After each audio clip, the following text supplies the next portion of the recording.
কয় percent vote cast হয়েছে? সেজন্য কি আপনারা সরকার ফেলে দিতে চাচ্ছেন?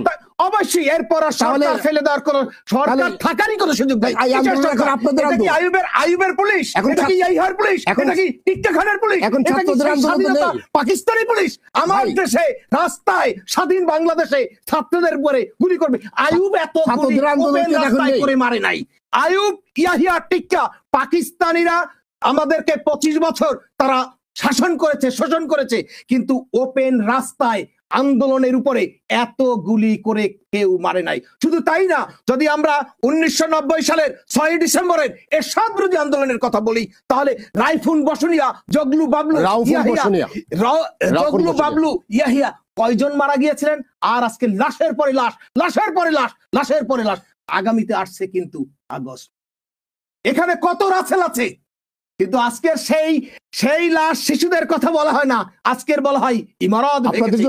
ভাই, ইমারত গড়া যাবে, কিন্তু ফিরিয়ে দিন, আপনারা ফিরিয়ে দিন আবু সাইদের লাশ, আবু সাইদের বৃদ্ধ মায়ের কাছে ফিরিয়ে দিন, আপনারা ফিরিয়ে দিন সমস্ত শহীদদের। ওরা কি চাইতে এসেছিল?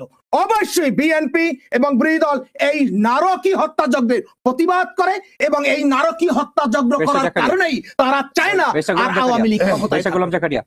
আপনি যে স্পিরিট নিয়ে কথা বলেছেন এবং আবেগ নিয়ে কথা বলেছেন এবং যুক্তিযুক্ত কথা বলেছেন, বিশেষ করে যাদের প্রাণ গিয়েছে সেই পরিবারের মানুষগুলোই শুধুমাত্র অনুধাবন করতে পারবে সারা পৃথিবীর বিনিময়েও তাদের প্রিয়জনদেরকে আর ফেরানো যাবে না, এবং সারা পৃথিবীর সকল আবেগ দিয়েও তাদের যে ভালোবাসা, সেই ভালোবাসার কোনো মূল্য আসলে মাপকাঠিতে মূল্য আসলে মাপা যাবে না।